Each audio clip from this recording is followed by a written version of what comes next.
बार बार करूं वंदना सतगुरु चरणी माई। मंगत सतगुरु भेंट से फिर गर्भ नहीं आई। बार बार करूं वंदना सतगुरु चरणी माई।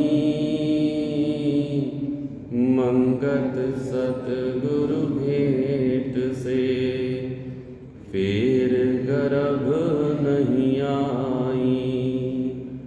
ओम ब्रह्म सत्यम सर्वथा। आज का जो विषय है वह ईश्वर की कृपा से ईश्वर प्राप्ति कैसे। जो भी प्रेमी, जो भी साधक अपने जीवन में साधना करते हैं, अच्छे काम करने की कोशिश करते हैं, तो उनके मन में कभी ना कभी तो यह ख्याल आता है कि इस जन्म में क्या मैं ईश्वर की प्राप्ति कर सकता हूं। ये ख्याल उन्हीं को है, यह उन्हीं के दिल में होता है जो ईमानदारी से अच्छे कामों को करते हुए सतमार्ग को करने की कोशिश करते हैं, उसका रास्ता तय करते हैं। तो उनके मन में कभी ये ख्याल आता है कि क्या मैं ईश्वर को प्राप्त कर सकता हूं। तो ये विषय उनके लिए बहुत ही महत्वपूर्ण है। जिनके मन में यह ख्याल आता है तो ग्रंथ श्री समता विलास में भगवान कृष्ण की गीता में कुछ श्लोक और कुछ वचन महाराज जी के ऐसे दिए हैं कि जिनके सूत्र को धारण करते हुए पक्की बात है कि हम इस जन्म में ईश्वर को प्राप्त कर सकते हैं। वो गारंटी दे रहे हैं कि हाँ, हम ईश्वर को प्राप्त कर सकते हैं। तो सबसे पहले तो गुरुदेव ने हमें जिस स्थिति का वर्णन किया है कि तुम कहाँ खड़े हो, हम पहले वो सुने। ग्रंथ श्री समता विलास में पेज नंबर 54 पर, यानी ईश्वर भक्ति की प्राप्ति, ईश्वर की प्राप्ति, उसमें एक वचन है, वो ध्यान से सुने कि 54 वचन में 54 पेज नंबर पर वचन नंबर 73 हम सबके लिए महाराज जी क्या मार्गदर्शन कर रहे हैं। कर्मों की आसक्ता में जीव अधिक मजबूर है, यानी मैं कर्ता की गिरफ्तारी से छूट नहीं सकता।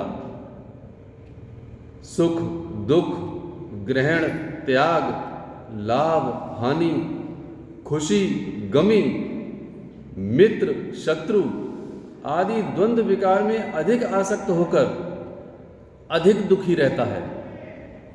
अनेक भावों को धारण करके शांति को प्राप्त नहीं होता। अनेक भावों को धारण करके भी शांति को प्राप्त नहीं होता। यह घना कलेश इस जीव को लगा हुआ है। इससे छूटने के वास्ते बड़े बड़े यज्ञ तप, कठिन से कठिन साधना को धारण करता है, मगर कर्म अभिमान नाश नहीं होता।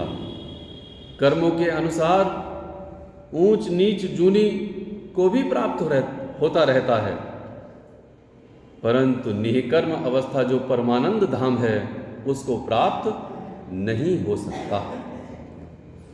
ये पूरा वचन हम सबको मार्गदर्शन कर रहा है जिस स्थिति में हम खड़े हुए हैं। ऐसा नहीं है कि कोई यत्न नहीं करता, महाराज जी लिख करके दे रहे हैं। बड़े बड़े यज्ञ कर रहा है, तप कर रहा है, साधना कर रहा है, लेकिन जो कर्म अभिमान है उससे वह छूट नहीं पा रहा है, छूट ही नहीं सकता। तो ये जो वचन है उसमें सबसे पहली बात है कि उसके लिए कर्म की आसक्ति है, अर्थात कर्म की आसक्ति है उसकी। और वो कर्म की आसक्ति क्या है कि जो दुख मेरे जीवन में है, जो बेचैनी मेरे जीवन में है, मैं अपने दुख को, मैं अपनी बेचैनी को अपने कर्मों से, अपने एफर्ट से मैं दूर कर सकता हूं। वो यत्न प्रयत्न करता है। इसलिए कह रहे हैं सुख दुख ग्रहण त्याग लाभ हानि खुशी गमी मित्र शत्रु आदि द्वंद्व विकार में अधिक आसक्त होकर अधिक दुखी रहता है। दुखी क्या कोई दुख से ही है क्या? जिसको सुख मिल जाता है, जिसको बड़ा वैभव मिल जाता है, वो अपने ही सुख वैभव को मेंटेन रखने के लिए और भी ज्यादा यत्न प्रयत्न करता है। जिसकी 50,000 रुपए की आमदनी है या 1 लाख रुपए की आमदनी है, वो गाड़ी बंगले में रह करके नौकर चाकर को रख करके वो सुख वैभव को प्राप्त कर रहा है और अपने जीवन को व्यतीत कर रहा है। जरा विचार तो करके देखें, उसको मेंटेन करने के लिए क्या वो और यत्न प्रयत्न नहीं कर रहा है? गाड़ी के अपने खर्चे हैं, बड़े बड़े बंगले के अपने खर्चे हैं। तो वो जो सुख प्राप्त हो गया है, दुख से तो दुखी है ही। ऐसा कोई विश्व में और ब्रह्मांड में कोई है ही नहीं जो दुख से दुखी ना हो। लेकिन भैया सुख का अपने आप में जो बैलेंस है बनाने के लिए, उस बैलेंस को बनाने के लिए भी वो यत्न प्रयत्न दिन रात कर रहा है। उसकी मजबूरी वहां खड़ी हुई है और इसी चक्र में वो द्वंद्व धारण करता है। कहीं मित्र के शत्रु बन जाते हैं, शत्रु का मित्र बन जाता है। कहीं लाभ होने वाला होता है तो हानि हो जाती है, कहीं हानि होने वाली होती है तो लाभ हो जाता है। इसलिए महाराज जी कह रहे हैं सुख दुख ग्रहण त्याग लाभ हानि खुशी गमी मित्र शत्रु आदि द्वंद्व विकार में अधिक आसक्त होकर अधिक दुखी होता है। वचन तो देखें क्या कह रहे हैं। केवल दुख में ही नहीं, वो सुख में भी दुखी है भैया। और कह रहे हैं आगे, अनेक भावों को धारण करके भी शांति को प्राप्त नहीं होता। वो अपने घर परिवार में, अपने बिजनेस में, अपनी सर्विस में न जाने कितने भावों को धारण करता है अंदर, मुझे चैन मिल जाए। दोहरी राजनीति अपनाता है, दोहरे चेहरे अपनाता है, बोल कुछ रहा है अंदर कुछ और है। अनेक भावों को धारण करता हुआ, ऐसा थोड़ी एक ही भाव को धारण करता है ना, अनेक भाव है, लेकिन फिर भी उसको शांति प्राप्त नहीं हो रही। ये वचन महाराज जी का है। इसलिए कहते हैं ये घना कलेश इस जीव को लगा हुआ है, बेचैनी ही बेचैनी उसके पास। और इससे छूटने के वास्ते क्या कर रहा है? उससे छूटने के वास्ते बड़े बड़े यज्ञ कर रहा है, तप कर रहा है, कठिन से कठिन साधना को धारण कर रहा है। न जाने क्या क्या करता है, पंडित जी के चक्कर लगाता है, मुल्ला जी के चक्कर लगाता है, कभी किसी और ओहदे वाले से मिलता है, कभी संपर्क वाले से मिलता है, मगर कर्म अभिमान नाश नहीं होता। मुसीबत उसकी वहां खड़ी हुई है कि जो मेरे दुख हैं, ये जो मेरी बेचैनी है, मैं अपने ही एफर्ट से, अपने ही कर्मों से, अपने प्रयासों से उसको दूर कर सकता हूं। ये उसके अंदर भावना बनी हुई है। इसलिए कहते हैं मैं करता हूं। तो जो मैं करता की भावना है वह उस साधना को करता है कि हाँ, मैं अपने दुख दूर करने के सारे प्रयास करते हुए मैं उस स्थिति में पहुंच जाऊंगा जहां मेरा सुख है, जहां मेरा चैन है। इसीलिए कह रहे हैं कर्मों के अनुसार ऊंच नीच जूनी को भी प्राप्त होता रहता है, लेकिन निःकर्म अवस्था जो परमानंद का धाम है वो प्राप्त नहीं होता। ये जो कर्तापन है, उस कर्तापन से वासना प्रकट होती है, वासना से कर्म प्रकट होते हैं और कर्म से कर्म फल जो भी काम करता है उसका कर्मफल होता है, कर्मफल उसके अधीन भी होता है और कभी कभी यानी उसके विपरीत भी हो जाता है। तो वो द्वंद्वात्मक है, सुख भी मिल सकता है, दुख भी मिल सकता है। तो इसीलिए कहते हैं विश्व की कोई शक्ति इस चक्र से निकाल ही नहीं सकती, क्योंकि जब तक तू करता है तब तक तू भोगता भी है। इसीलिए कहा जाता है जैसा कर्म करे इंसान वैसा फल देगा भगवान। ये है गीता का ज्ञान। जैसा जैसा कर्म करेगा वैसा वैसा फल मिल जाएगा। कि कर्म प्रधान विश्व रच राखा, जो जस करही तसही फल चाखा। कर्म प्रधान, कर्म को प्रधानता है, जैसा तू कर्म करेगा वैसा फल मिल जाएगा। लेकिन इसका सूत्र इस तरह से समझें कि कर्मण्ये वाधिकारस्ते मां फलेषु कदाचन। यदि इस सूत्र को देखा होता तो शायद है कि मेरी ये समझ में आ गई होती कि कर्म की प्रधानता कहां दी हुई है। यदि कर्म में तेरी प्रधानता है तो फल में तेरा वश है ही नहीं। वो वश किस में है? वश किसका है? वो प्रभु का है, वो परमात्मा का है।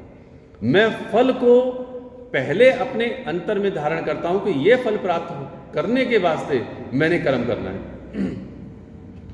कर्मण्ये वाधिकारस्ते मां फलेषु कदाचन। कदाचन, कभी भी फल तेरे अधिकार में था ही नहीं, ना है और ना कभी होगा। और मेरी मुसीबत का कारण मेरा अपना फल है, इसीलिए मैं बेचैनी में खड़ा हूं। तो ये मनुष्य पशु से भी बदतर हो जाता है, ये असुरवाद की तरफ चला जाता है। इस बात के लिए महाराज जी ने हमको एक और वचन में हम सबको समझाने की कोशिश करी है। गुरुदेव कहते हैं, ये शुद्ध विवेक से 26वां वचन है, क्योंकि उसके कर्तापन दूर तो होता नहीं है। कहते हैं कर्तापन से वासना, वासना से कर्मफल, द्वंद्व प्रकट होता है। कर्मफल द्वंद्व की आसक्ति में आकर के फिर जो नए से नए कर्म किए जाते हैं, ये वासना रूपी अग्नि को अधिक प्रचंड कर देते हैं। इस वास्ते ही कोई ही देहधारी अपने आप में एक पलक के वास्ते भी धीरजवान नहीं है, एक पलक के वास्ते, बल्कि अधिक से अधिक क्लेशों को प्राप्त करके वासना की भयानक अग्नि में तमाम जल रहे हैं। ऐसे वास्तविक संसार के स्वरूप को बोध करना ही निर्मल विवेक है। तो मैं नए से नए कर्म करता हूं, नए से नए यत्न प्रयत्न करता हुआ उस दुख और बेचैनी को दूर करने की कोशिश करता हूं, लेकिन मेरी वासना और प्रचंड हो जाती है। ठीक वैसे ही जैसे अग्नि में घी डालने से ज्वाला प्रचंड हो जाती है, वैसे ही वासना दर वासना मैं करने के बाद मेरी वासना कम नहीं होती, बल्कि मेरी वासना और प्रचंड हो जाती है। ये सूत्र मुझको पता नहीं है, इसीलिए मैं पशु से भी बदतर अपने जीवन को व्यतीत करने लगा हूँ। मुझे ये होश ही नहीं है कि मैं अपने सुख को प्राप्त करने के वास्ते मैं दूसरे को कितना दुख दे देता हूँ, और जबकि रास्ता बिल्कुल उल्टा है। दूसरे को सुख देने के वास्ते स्वयं कितना दुख उठाना है, कितना त्याग करना है, रास्ता ये बताया। और ये अपने सुख को प्राप्त करने के वास्ते बार बार अपने ही कर्तापन में ग्रस्त होकर के, आसक्त होकर के दुखी ही रहता है। इसलिए वाणी कहती है, राजा दुखिया राणा दुखिया, दुखिया कुल संसार, मंगत सुखिया शोभया, जिस शोभा पाई करतार। तो पहली लाइन में तो साफ कही है। और जरा विचार करके देखें, हम कितने वर्षों से प्रभु की उपासना कर रहे हैं, पूजा कर रहे हैं। मैं आज भी दुखी हूं, मैं आज भी बेचैन हूं। अगर किसी एक डॉक्टर के पास बुखार आ जाए, अगर किसी को बुखार आ जाए और किसी एक डॉक्टर के पास जाए और 3 दिन में यदि वो डॉक्टर ठीक नहीं कर पा रहा है तो आप तत्काल डॉक्टर चेंज कर देते हैं। यदि डॉक्टर पूर्ण विश्वास पर है कि हाँ डॉक्टर सही है, तो इसका मतलब है कि कहीं ना कहीं कमी मेरे अंदर खड़ी हुई है। मेरे डॉक्टर सद्गुरुदेव महात्मा मंगत राम जी महाराज पूर्ण हैं, उनकी शिक्षा पूर्ण है और मैं कितने वर्षों से आ रहा हूं, लेकिन जरा विचार तो करके देखिए, मेरे अंदर से ना ईर्ष्या जा रही है, ना दूसरे के अंदर दुर्भावनाएं जा रही हैं। मैं राजनीति करने लगा हूं, मैं कहीं ना कहीं अपने ही सुबह के सिमरन से बेपरवाह हो गया हूं, कभी शाम के सिमरन से बेपरवाह हो गया हूं, कभी 10% जो मेरा दान है मैं उससे बेपरवाह हो गया हूं, सत्संग के प्रति मेरी लापरवाही हो गई है। मेरी लापरवाही कहां कहां नहीं हो रही है, मैं हर जगह लापरवाह हूं। लेकिन जहां पर संसार की बात आती है वहां पर मैं बड़ा अलर्ट हूं। बेटे को स्कूल भेजना है तो 5 मिनट पहले ही बस स्टॉप पे आ जाता हूं। स्कूल का टाइमिंग बिल्कुल परफेक्ट है, तो बेटे के लिए हर हालत में 10 मिनट पहले 5 मिनट पहले स्कूल के गेट तक पहुंचा देना है। यहां तक कि मेरी हालत है कि दूध प्योर नहीं मिलेगा, डेयरी पर 10 मिनट पहले पहुंच जाता हूं, लेकिन प्रभु मेरा इंतजार कर रहे हैं। मैं उस स्थिति में हूं, जन्म जन्म से मैं दुखी हूं। मेरे सिमरन का टाइम यदि शाम के लिए 7 बजे निर्धारित है, सुबह के लिए मेरा सिमरन का टाइम 4 बजे निर्धारित है, तो मेरी आंख ही नहीं खुल रही है। हाय रे, मैं रात में देर तक जगा, हाय मैं क्या कर सकता हूं। वहां पर तेरी हाय हाय हो जाती है। इसलिए वो कह रहे हैं सिमरन से लापरवाही करनी है, अपनी मूल बर्बादी करनी है। मुझे अभी तक होश नहीं आ रहा है। तो इस वास्ते महाराज जी कह रहे हैं कि राजा दुखिया, राणा दुखिया, दुखिया कुल संसार। इसलिए तू दुखी था, दुखी है, दुखी ही रहेगा यदि तूने शास्त्रों के मार्गदर्शन के आधार पर अपने जीवन को व्यतीत नहीं किया। और शास्त्र का मार्गदर्शन सीधा सा है, मंगत सुखिया सो भया जिस शोभा पाई करता। सही मायने में यदि मुझे अपना सुखी जीवन व्यतीत करना है तो वो कौन सा है? तो वो है प्रभु के नाम का। तो आइए सुनते हैं इसका इलाज, जो गुरुदेव ने 74वें वचन में पेज नंबर 55 में दिया है, ईश्वर भक्ति की प्राप्ति। जो एक विषय था, जो शुरू में दास ने कहा कि क्या मैं ईश्वर को प्राप्त कर ही सकता हूं? तो आओ सुने ईश्वर को प्राप्त कैसे करें। 74वें वचन में गुरुदेव कहते हैं, इस घोर जाल से छूटने के वास्ते सिर्फ यह ही सहज उपाय है कि ईश्वर को करता हरता जानना।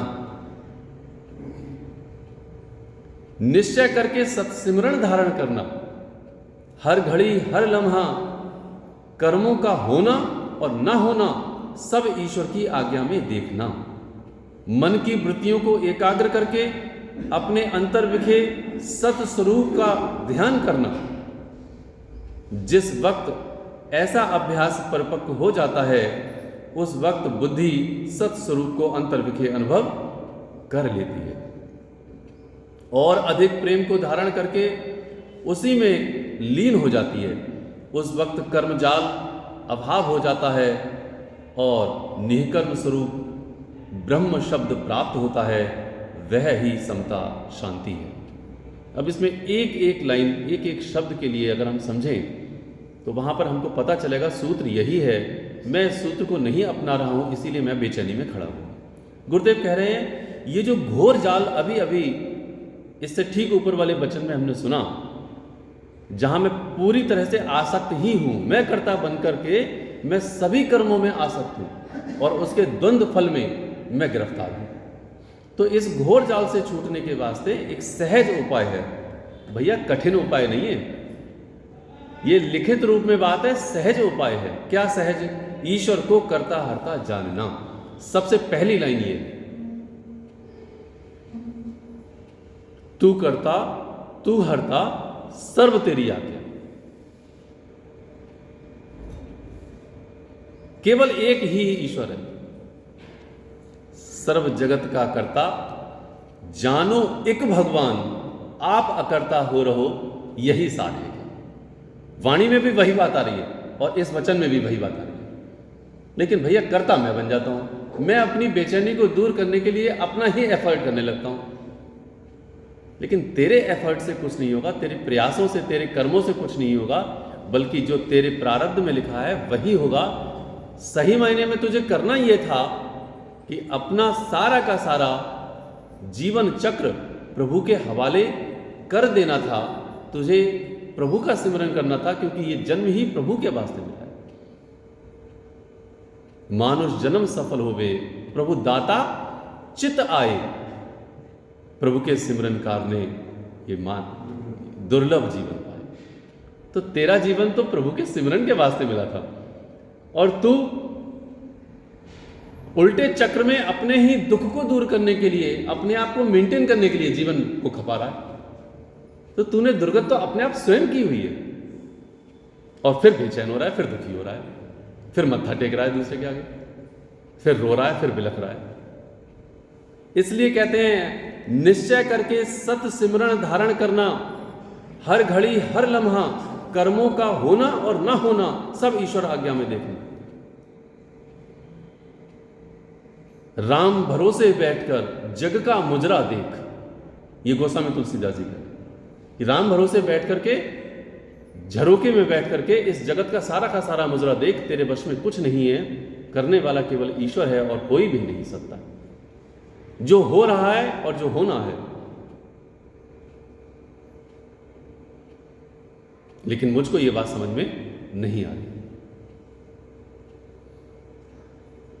इसलिए कहते हैं जिस वक्त ऐसा अभ्यास परिपक्व होता है, तो ये जो अभ्यास है वो ऐसा ही परिपक्व होता है। इसमें एक ही उदाहरण दास को बहुत अच्छा सा समझ में आता है, जो पूर्ण ऋषि ने दिया है।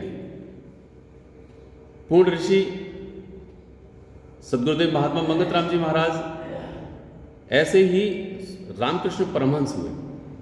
उन्होंने जब अपने शिष्यों को बताया तो उन्होंने कहा कि एक मालिक के घर में एक आया काम करती है,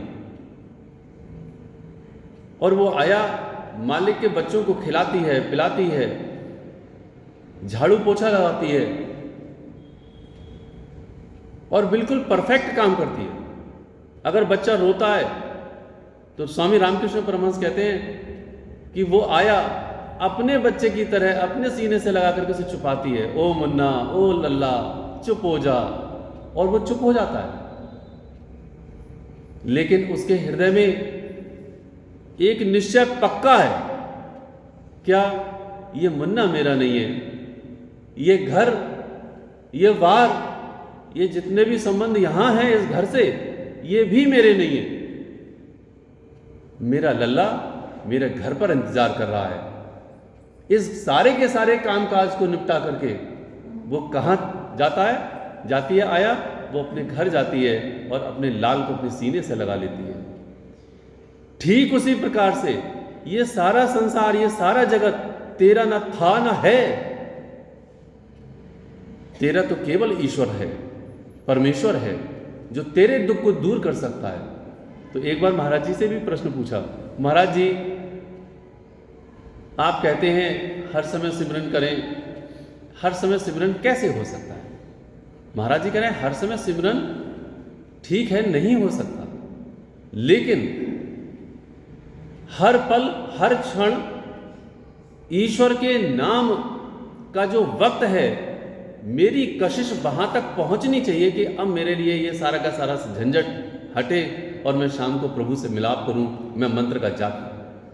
तेरा हर पल का खिंचाव सूक्ष्म रूप से सिमरन ही है, ये महाराज जी का वचन। और जब सब कर्मों से निवृत्त होकर के सिमरन करने पहुंचे तो उससे भी तीव्र उत्कंठा से, ललक से और बड़े प्रेम भाव से मंत्र का तू जाप कर, तेरा काम बन जाएगा। लेकिन मैं अपने ही संसार में लगा रहता हूं और इस संसार से निपट ही नहीं पाता। इसीलिए भगवान राम कितने सुंदर लाइनों से हम सब लोगों को समझाने की कोशिश करते हैं कि बिन सत्संग न हरि कथा, तेहि बिन मोह न भाग, मोह गए बिनु राम पद, होय न दृढ़ अनुराग। बिन सत्संग न हरि कथा। यहां पर सुन रहे न जाने कितने प्रेमी। सत्संग का मतलब ही यह है कि ये वाणी, ये वचन मेरे वास्ते बोले जा रहे हैं। यदि किसी भी प्रेमी का मन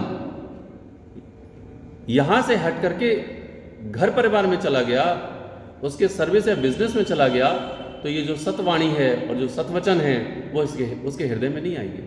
इसलिए कह रहे हैं बिन सत्संग ना हरि कथा। वो सत्संग उसके हृदय में नहीं पहुंचता है। और वो कह रहे हैं तेहि बिन मोह न भाग, उसका मोह दूर ही नहीं होगा।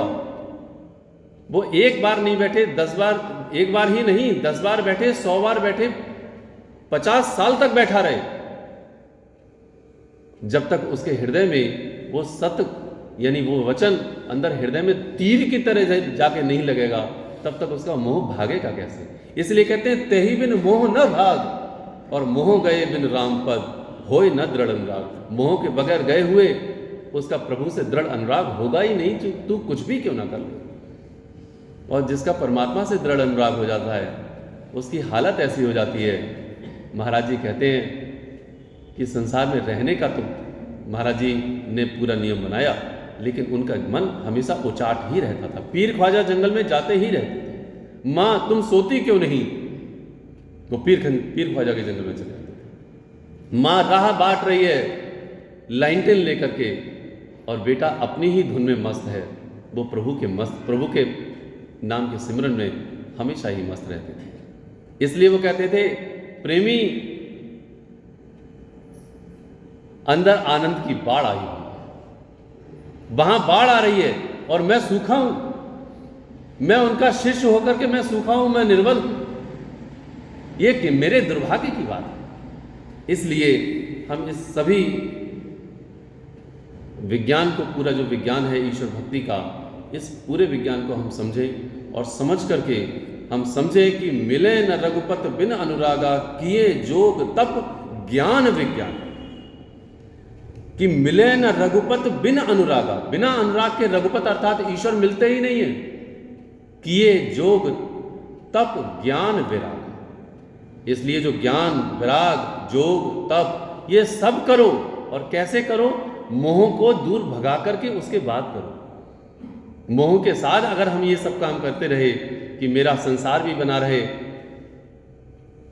और मेरा कर्तार भी मुझको मिल जाए, ऐसा हो नहीं सकता। मेरा कर्तापन भी बना रहे और मुझे ईश्वर भी मिल जाए, ऐसा हो नहीं सकता। इसलिए सहज उपाय ये है कि हर घड़ी हर लम्हा ईश्वर को करता हरता जानना। और यही बात अंत में भगवान कृष्ण की गीता भी कह रही है, वो भी जरा सुन लें। ये 12वें अध्याय का 8वां श्लोक है।